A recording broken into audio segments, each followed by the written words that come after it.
Assalamualaikum warahmatullahi wabarakatuh.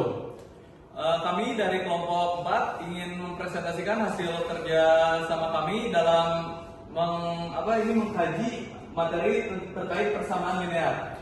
Sebelum kita mempresentasikan hasil kerja kami, izinkan kami untuk memperkenalkan diri terlebih dahulu. Mulai dari paling kanan.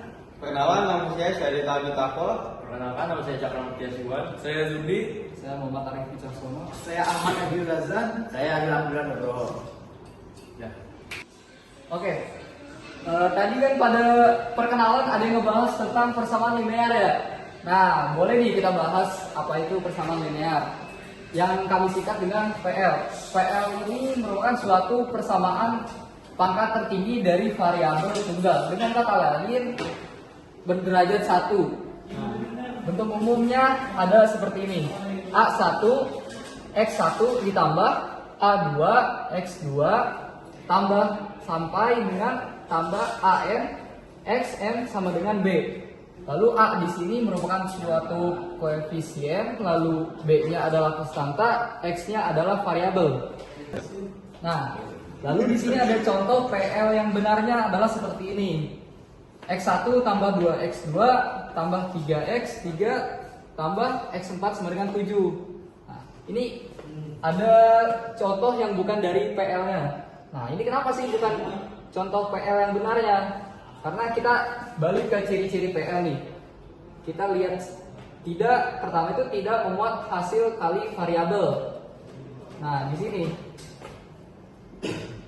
tidak memuat hasil variabel kali variabel. Oke. Lalu yang contoh kedua, ciri-ciri yang kedua yaitu ada tidak memuat akar variabel. Nah, seperti yang contoh bukan PL di sini. Oke, lanjut. Semua variabel muncul satu kali dan derajat tidak lebih dari 1. Nah, contoh yang bukan PL-nya adalah contoh yang ini. Oke, X1 berpangkat 2 itu bukan dari persamaan linear. Dan contoh yang paling benarnya adalah yang ini. Oke, mungkin. Dan selanjutnya ada sistem persamaan linear. Sistem persamaan linear itu sendiri adalah suatu sistem yang terdiri lebih dari satu persamaan linear. Bentuk umum dari sistem persamaan linear adalah A11X1 ditambah A12 X2 dan seterusnya hingga A1N XN sama dengan B1. Lalu A21 X1 ditambah A22 X2 ditambah dan seterusnya hingga A2N XN sama dengan B2. Lalu AM1 X1 ditambah AM2 X2 ditambah dan seterusnya hingga AMNX N sama dengan BN.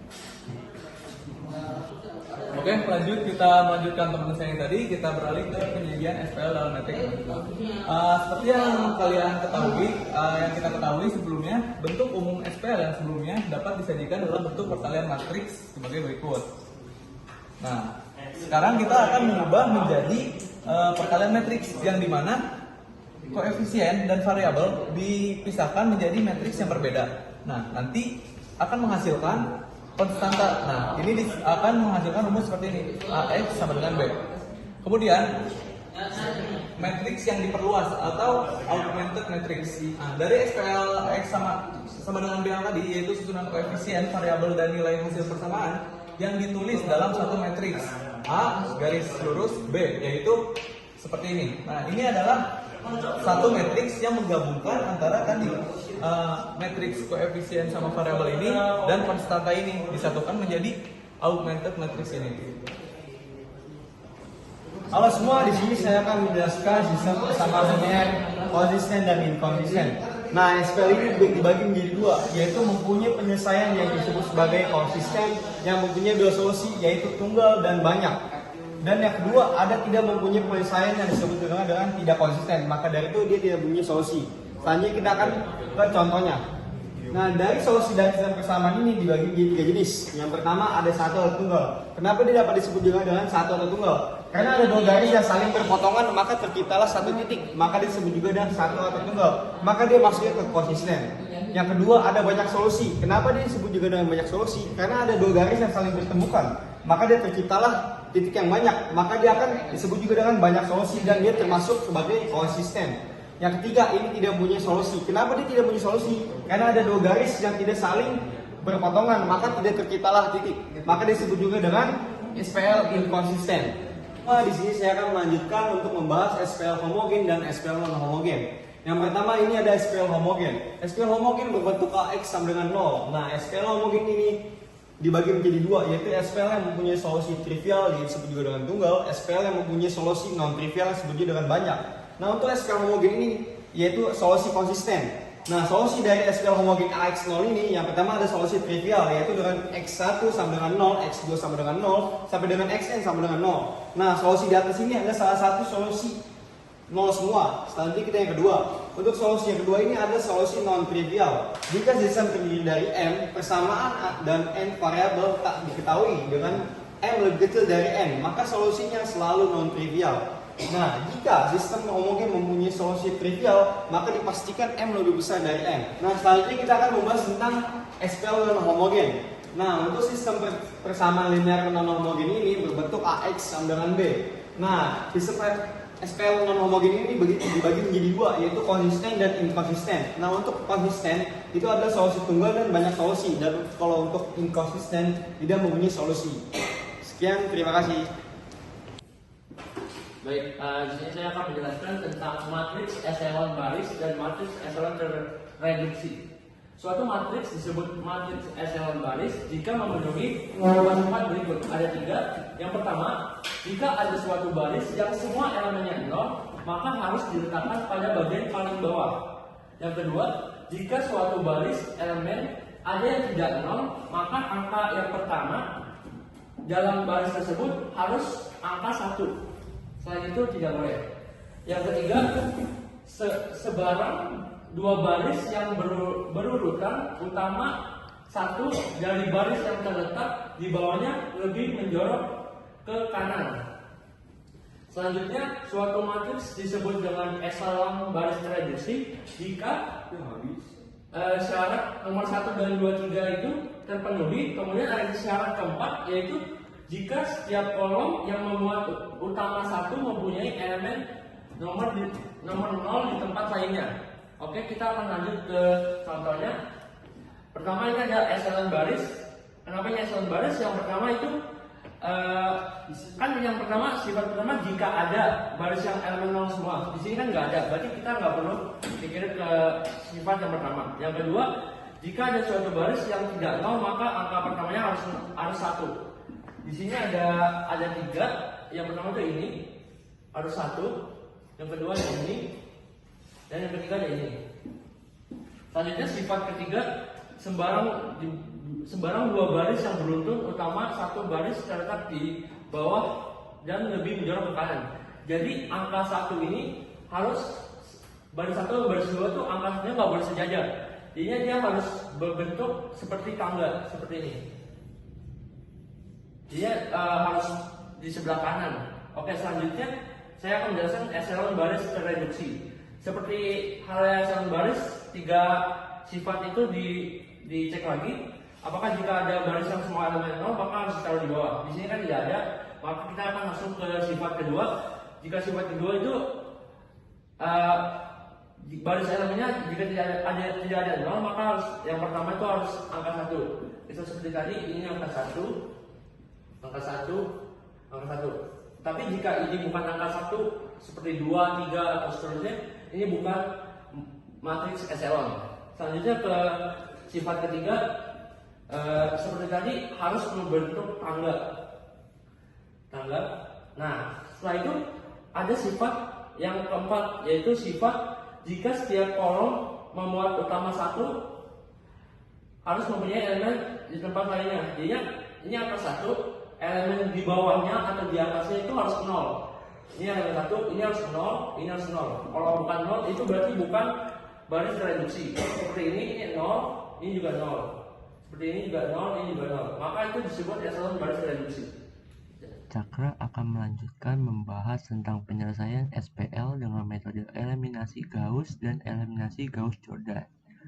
Pertama-tama, saya akan membahas tentang eliminasi Gauss, di mana matriks yang diperluas akan direduksi dengan metode operasi baris elementer Sehingga matriks yang diperluas ini akan berubah bentuk menjadi matriks bentuk eselon baris. Oke, kita akan langsung masuk ke contohnya saja, di mana ada sistem persamaan linear yaitu x tambah 2y sama dengan 0, min x tambah 2y tambah z sama dengan 0, 2x tambah 3y tambah z sama dengan 0. Ini adalah bentuk matriks yang diperluas dari SPL di atas. Saya akan mengingatkan kembali syarat-syarat bentuk eselon baris, di mana jika satu baris ada 0 semua, itu harus ditaruh di paling bawah. Yang kedua, jika ada baris yang tak 0, maka angka pertama pada baris tersebut harus angka 1. Jadi tidak boleh angka selain 1. Kemudian setiap baris elemen utamanya yang angka 1 tersebut tidak boleh sejajar. Jadi harus berbentuk seperti tangga. Jadi ini harus angka 1 pada baris pertama, baris kedua di sini harus angka 1, tidak boleh di min 1 ini. Dan di baris ketiga juga harus angka satunya di sini. Jadi akan membentuk tangga seperti ini. Oke, kita akan lanjut ke contohnya. Di sini kan sudah angka 1, jadi kita tidak perlu mengubah apapun. Jadi kita harus hanya mengubah angka min 1 dan 2 ini menjadi 0, di mana R baris kedua ditambah dengan baris pertama agar ini menjadi 0. Kemudian ini juga baris ketiga dikurang dengan 2 kali baris pertama agar berubah menjadi 0. Seperti di sini. Kemudian ini kan 0, kita membutuhkan ini menjadi angka 1. Maka kita akan men-swap atau memindahkan baris kedua menjadi baris ketiga. Diputar sehingga menghasilkan seperti ini. Karena ini min 1, kita membutuhkan tuh angka 1, tidak boleh min 1. Kita akan mengalihkan baris kedua dengan min 1. Sehingga hasil akhirnya seperti ini. Jika kita mengecek, angka pertama di baris pertama sudah 1, angka pertama di baris kedua sudah 1, angka pertama yang tak 0 ya, di baris ketiga juga sudah 1 dan sudah berbentuk seperti tangga. Oke, berarti ini sudah menjadi bentuk eselon baris. Kemudian kita akan mengubah kembali menjadi SPL, di mana x tambah 2y sama dengan 0, persamaan pertama, y dikurang z sama dengan 0, persamaan kedua, dan z sama dengan 0, persamaan ketiga. Jika z sama dengan 0 disubstitusikan pada persamaan kedua, akan diperoleh y sama dengan 0. Kemudian jika y sama dengan 0 disubstitusikan kepada persamaan pertama, diperoleh dengan x sama dengan 0. Dengan demikian, solusi dari SPL homogen adalah solusi trivial, yaitu x, y, z sama dengan 0, 0, 0, atau dapat ditulis dengan sebagai berikut. Oke, selanjutnya saya akan membahas tentang eliminasi Gauss-Jordan. Sama seperti Gauss, yaitu matriks yang diperluas akan direduksi dengan cara metode operasi baris elementer, sehingga bentuk matriks yang diperluas akan berubah bentuk menjadi eselon baris tereduksi. Hanya di sini perbedaannya, yang pertama Gauss itu hanya eselon baris, yang kalau Gauss-Jordan itu eselon baris tereduksi. Oke, kita akan lanjut ke contohnya. Ada sistem persamaan linear yaitu 2x tambah y tambah 3z sama dengan 0, x tambah 2y sama dengan 0, y tambah z sama dengan 0. Maka saya akan mengingatkan kembali bentuk eselon baris tereduksi itu syaratnya ada 4, yang 3 itu sama seperti eselon baris, yang keempat itu elemen utama 1 ini di bawah dan di atasnya itu harus 0, seperti contoh ininya itu seperti identitas matriks identitas. Oke, kita akan kembali ke contoh. Karena ini kita membutuhkan 2 ini 1 dan 1 udah ada di sini, kita cukup memindahkan atau men-swap baris pertama dengan baris kedua. Setelah itu angka 2 ini kita membutuhkan ini menjadi 0, sehingga kita mengurangkan baris kedua dengan 2 kali baris pertama. Selanjutnya setelah ini sudah 0, kita membutuhkan min 3 ini menjadi 1. Karena 1 sudah ada di baris ketiga, pada akhirnya kita akan memutarkan atau men-swap kembali baris kedua dengan baris ketiga agar ini menjadi 1. Kemudian setelah menjadi 1, kita membutuhkan 2 dan min 3 ini menjadi 0, sehingga baris pertama dikurang dengan 2 kali baris kedua, dan di sini juga baris ketiga ditambah dengan 3 kali baris kedua, sehingga hasilnya seperti ini. Kemudian angka 6 ini kita membutuhkan menjadi angka 1, sehingga kita akan mengalihkan dengan 1/6 pada baris ketiga. Hasil akhir seperti ini, dan kemudian angka 1 dan min 2 ini kita membutuhkan angka 0, karena syarat eselon baris reduksi ya. Elemen utama angka 1 pada setiap baris itu atas bawahnya itu harus 0. Jadi kita mengurangkan baris pertama ditambah dengan 2R baris ketiga, 2 kali baris ketiga, baris kedua dikurang baris ketiga, sehingga hasil akhir seperti ini, dimana X sama dengan 0, Y sama dengan 0, Z sama dengan 0. Dengan demikian, solusi SPL homogen adalah solusi trivial, yaitu X, Y, Z sama dengan 0, 0, 0, atau dapat ditulis sebagai berikut. Sekian. Baiklah, saya Ahmad Abirazan di sini akan menjelaskan bagaimana pengejaan sistem persamaan linear dan menggunakan metode Cramer dan juga metode inverse. Baiklah, yang pertama-tama sebelumnya kita harus mengetahui dulu apa itu metode Cramer. Ya, metode Cramer digunakan untuk mencari solusi sistem persamaan linear dengan menggunakan determinan. Jadi sebelumnya kita sudah mempelajari determinan di bab-bab sebelumnya, bagaimana cara mengerjakannya. Jadi matriks koefisien dari suatu SPL adalah matriks persegi dengan nilai determinan yang tidak sama dengan 0. Nah, jika AX sama dengan B, maka sebuah sistem persamaan linear N variabel yang tidak diketahui dan determinan A tidak sama dengan 0. Maka persamaan tersebut mempunyai penyelesaian yang unik atau tunggal. Nah, jadi rumus metode Cramer atau solusinya ini seperti ini. Xn, X nilai N sama dengan determinan A nilai N dibagi dengan determinan A. Nah, selain itu juga metode Cramer ini digunakan sebagai solusi sistem PSPL dengan menggunakan juga determinan matriks. Nah, jadi langkahnya yang simple atau yang sederhananya bagaimana cara mengerjakannya adalah ubah SPL ke dalam bentuk matriks AX sama dengan B. Nah, setelah itu kita harus menghitung matriks A-nya. Setelah menghitung matriks A berapa, mendapat determinannya berapa, kita lalu membuat matriks A1, A2 sampai A3 dengan mengganti kolomnya sesuai vektor B. Di sini kita mendapati vektor B-nya di soal ini adalah min 30, min 29, dan 25. Nah, lalu gunakan rumus Cramer untuk menemukan X, Y, dan Z-nya. Nah, sebenarnya ini simple sekali ya teman-teman.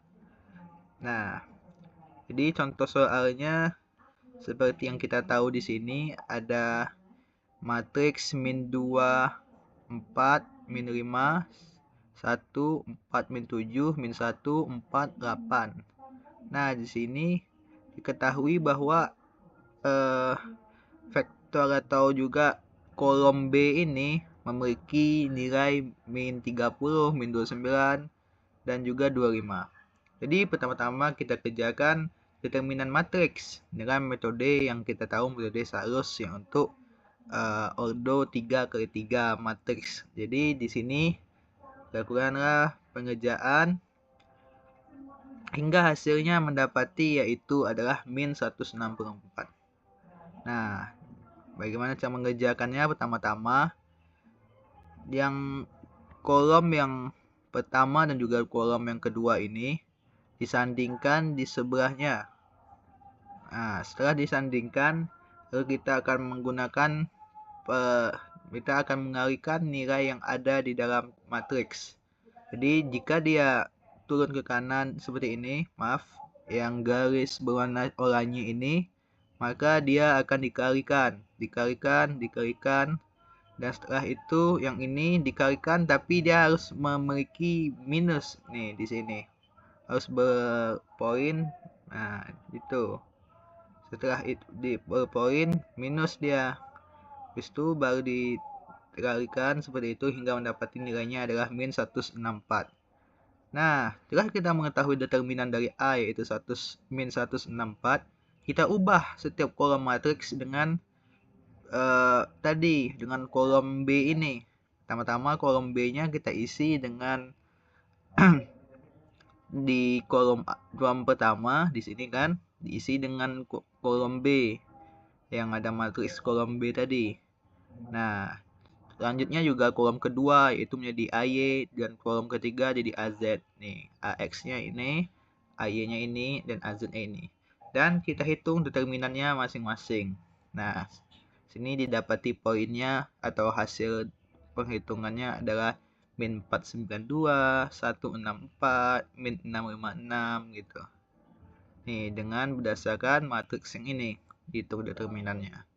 Nah, sehingga kita masukin tadi rumus yang tadi. Xn, x nilai ke n adalah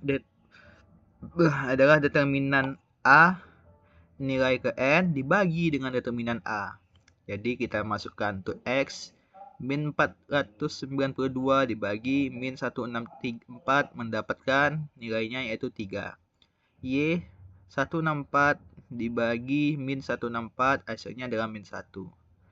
Dan min 656 dibagi min 164 hasilnya adalah 4. Jadi di sini diperoleh bahwa determinan A1 yang tadi determinan 2 dan determinan 3 tuh dari pengerjaannya. Nah, di sini kan kita sudah tahu poin-poinnya atau nilai dari X, Y, dan Z yaitu adalah 3, min 1, dan 4. Nah, jadi semudah itu ya untuk mendapati nilai SPL dan mengerjakan SPL menggunakan metode Cramer. Lalu selanjutnya kita menggunakan metode yang namanya metode inverse matrix. Nah, jadi metode inverse matrixnya apa sih? Jadi misalkan SPL dari N bersama dengan N variabel dituliskan ke dalam bentuk matriks sebagai AX sama dengan B. Nah, jika matriks koefisien A berukuran N kali N mempunyai inverse, di sini perhatikan ya, mempunyai inverse, SPL tersebut memiliki solusi unik atau tunggal, yaitu X sama dengan A inverse B, itu. Kalau apalanya ada. Jadi di sini kita mendapati contoh soalnya, yaitu diberikan matriks A yaitu matriks 1 min 2 2 2 1 1 1 0 1. Nah, kita kerjakan. Pertama kita carilah bagaimana inverse matriks A. Nah, A inverse itu adalah 1 2 4 min 1 min 1 3 min 1 min 2 5. Nah, jadi kita akan mengerjakan matriks A tersebut menggunakan untuk menyelesaikan sistem persamaan linear berikut, yaitu adalah ini. Nah, bagaimana cara mengerjakannya? Jadi, caranya itu adalah perhatikan bahwa SPL dapat disajikan dalam perkalian matriks. Jadi, di sini akan diselipkan yaitu solusi atau rumus dari pengerjaan SPL tersebut, yaitu ini tadi rumusnya, ingat? Nah, ya kan? Nah, dari inverse matrix yang kita dapatin tadi. Setelah itu, maka didapati bahwa nilai dari setiap ini adalah X1 sama dengan 11, X2 sama dengan min 9, dan juga X3 sama dengan min 13. Ini disebut juga dengan solusi tunggal. Selanjutnya kita akan membahas soal SPL. Nah, di sini sebelumnya kita akan mengetahui nilai A, B, dan C itu di sini ya. Jadi nilai A-nya adalah 3, B-nya adalah 5, C-nya adalah 2. Nah, jadi pertama-tama soalnya adalah diberikan SPL 3X tambah 2Y min 5Z sama dengan 0, min X tambah 2Y min 3Z sama dengan 0, 2X min 2Y tambah Z sama dengan 0. Nah, jadi pengerjaannya kita akan menggunakan yang pertama adalah eliminasi Gauss, metode eliminasi Gauss. Nah, dari SPL di atas kita akan tulis dalam bentuk perkalian matriks gitu. Nah, jadi inilah bentuk perkalian matriksnya yang akan kita bentuk. Nah, selanjutnya, matriks yang diperluas akan direduksi menggunakan OBE sampai menjadi bentuk echelon baris. Nah, kita akan reduksi ya menjadi seperti ini. Yap. Nah, selanjutnya kita akan melakukan perkalian sampai hasilnya yang didapat melalui metode matriks Gauss, metode eliminasi Gauss, yaitu menghasilkan substitusi Z sama dengan 0 dan Y sama dengan 0 pada persamaan 1 yang menghasilkan juga X sama dengan 0 nih. Kita substitusi dan eliminasikan. Jadi setelah kita menggunakan eliminasi Gauss ini, kita mendapatkan solusi atau hasil dari sistemnya yaitu X sama dengan 0, Y sama dengan 0, dan Z juga sama dengan 0. Nah, solusi ini disebut juga dengan solusi trivial atau yang mendekati 0. Jadi solusinya dapat ditulis seperti ini. Nah, lalu ada juga menggunakan eliminasi Gauss-Jordan. Bagaimana sih caranya? Sebenarnya tidak jauh berbeda dengan Gauss, cuma dia akan di sini sedikit perbedaannya. Dia akan membentuk hingga menjadi matriks seperti ini. Yaitu jadi hasilnya karena dia tadi sudah tes menggunakan metode Gauss, jadi solusi dari persamaan linear homogen itu juga menghasilkan yang ini nih, soal tadi juga solusi trivial gitu. Nah, solusi trivial itu yang menghasilkan 0, 0, 0, 0. Nah, lalu untuk pengerjaan menggunakan metode Cramer ya, di sini ada. Nah, jadi pertama-tama kita akan menuliskan solusi yang akan kita determinan. Ingat, metode Cramer itu dan metode determinan. Nah, setelah itu kita cari determinan dari ini, dari matriks yang ada. Kita cari hingga mendapati nilai determinannya adalah min 12 dikurang 10 ditambah 30. Nah, itu menghasilkan 8. 30 dikurang 22. Hasilkan determinannya 8. Jadi bentuknya dicarikan matriks. Ini kan kita mempunyai matriks kolom B yaitu 0, 0, 0. Jadi walaupun kita mengubah setiap kolom X, Y, dan Z menjadi kolom pertama menjadi 0, kolom kedua 0, kolom ketiga 0, maka dia tetap menghasilkan yaitu yaitu adalah solusi trivial. Kenapa? Karena 8 dan dibagi 0 hasilnya akan menjadi 0 gitu. Nah, itulah mengapa dia menjadi solusi trivial. Dan tidak jauh berbeda juga dengan kita mencari menggunakan metode inverse matrix ya. Kita kan menginverse tapi dia 0 gitu. Jadi hasilnya yaitu X sama dengan 0, Y sama dengan 0, dan juga Z sama dengan 0. Berikut ini adalah penjelasan mengenai ini contoh soal yang diberikan di modul oleh Ahmad Abirazan.